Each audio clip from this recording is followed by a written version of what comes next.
बचाओ मनरेगा बचाओ संविधान बचाओ मनरेगा बचाओ संविधान बचाओ मनरेगा बचाओ बोलो कांग्रेस पार्टी की बोलो भारत माता की बोलो ईश्वर खंडे उनके बोलो कांग्रेस पार्टी की मनरेगा बचाओ मनरेगा बचाओ केंद्र बीजेपी सरकार मनरेगा बचाओ मनरेगा बचाओ मनरेगा बचाओ मनरेगा बचाओ मनरेगा बचाओ 2005ರಲ್ಲಿ ಏನು ಮನ್ರೇಗಾ ಯೋಜನೆ ಜಾರಿಗೆ ಬಂತು. ಈ ಯೋಜನೆಯಿಂದ ದೇಶದಾದ್ಯಂತ ಇರುವಂತಹ ಎಲ್ಲ ಗ್ರಾಮೀಣ ಭಾಗದ ಬಡ ಕೂಲಿ ಕಾರ್ಮಿಕರಿಗೆ, ಕೃಷಿಕರಿಗೆ, ಇವತ್ತು ಪರಿಶಾತಿ, ಪರಿಶಿಷ್ಟ ಪಂಗಡ, ಹಿಂದುಳಿದವರು, ಅಲ್ಪಸಂಖ್ಯಾತರು ಮತ್ತು ವಿಶೇಷವಾಗಿ ರೈತರಿಗೆ ಬಹಳಷ್ಟು ಸಹಾಯ ಆಗಿದೆ. ಅವರೆಲ್ಲರ ಆರ್ಥಿಕ ಅಭಿವೃದ್ಧಿಗೆ ಕಾರಣ ಆಗಿದೆ. ಸುಮಾರು ಜನರಿಗೆ ಕನಿಷ್ಠ 100 ದಿವಸ ಉದ್ಯೋಗ ಅವರಿಗೆ ಸಿಕ್ಕಿದೆ. ಇದು ಇವತ್ತೇನು ಬದಲಾವಣೆ ಮಾಡಿ ಬಿಬಿಜಿ ರಾಮ್ಜಿ ಅಂತ ಹೇಳಿ ಯೋಜನೆ ಜಾರಿಗೆ ತಂದಿದ್ದಾರೆ. ಮನ್ರೇಗಾ ಅನ್ನು ರದ್ದು ಮಾಡಿದ್ದಾರೆ. ಇದರ ವಿರುದ್ಧ ನಮ್ಮ ಪಕ್ಷದ ವತಿಯಿಂದ ಆಂದೋಲನ ಮಾಡ್ತಾ ಇದ್ದೀವಿ.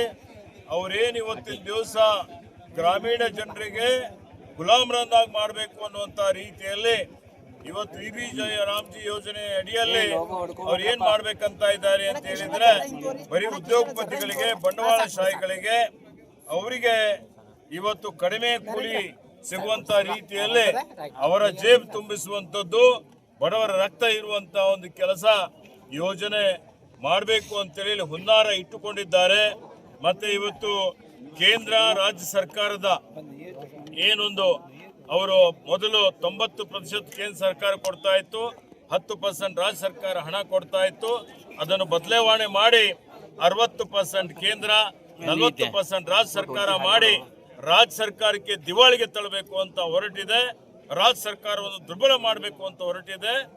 ಇವೆಲ್ಲ ಕಾರಣಗಳಿಂದ ಇವತ್ತು ಏನು ನಮ್ಮ ಒಕ್ಕೂಟದ ವ್ಯವಸ್ಥೆಗೆ ಇದರಿಂದ ಧಕ್ಕೆ ಆಗ್ತದೆ.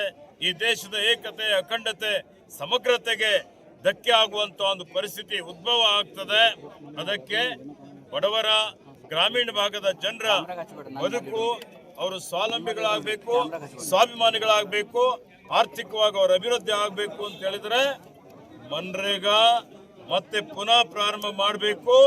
ಇವತ್ತು ಅದನ್ನು ಮುಂದುವರಿಸಬೇಕು ಅನ್ನುವಂತ ಒಂದು ಒತ್ತಾಯ ಮನ್ರೇಗಾ ಬಚಾವ್ ಆಂದೋಲನ ಇವತ್ತು ಮಾನ್ಯ ಘನತೆವೆತ್ತ ರಾಷ್ಟ್ರಪತಿಗಳಿಗೆ ನಮ್ಮ ಪಕ್ಷದ ವತಿಯಿಂದ ಒಂದು ಮನವಿಯನ್ನು ಸಲ್ಲಿಸಲಾಗ್ತಾ ಇದೆ. ಇವತ್ತು ಬೆಂಗಳೂರಿನಲ್ಲಿ 27ಕ್ಕೆ ಒಂದು ಹೋರಾಟ ಇದೆ. ಈ ಹೋರಾಟ ಮನ್ರೇಗಾ ಮತ್ತೆ ಪುನಃ ಇವತ್ತು ಜಾರಿಗೆ ಬರುವ, ಮರುಜಾರಿ ಆಗುವವರೆಗೆ ನಡೀತದೆ ಅನ್ನುವಂತ ಒಂದು ಮಾತನ್ನು ಹೇಳಿಕೆ ಬಯಸ್ತೇನೆ. ಹುರುಳಿಲ್ಲ. ಬಿಜೆಪಿಯವರು ಸ್ವತಃ ಗ್ರಾಮೀಣ ಭಾಗದಲ್ಲಿರುವಂತಹ ಬಿಜೆಪಿ ನಾಯಕರಿಗೆ, ಮುಖಂಡರಿಗೆ ಕೇಳ್ರಿ, ಅವರು ಮನ್ರೇಗಾ ಪರಾನ ಇದ್ದಾರೆ.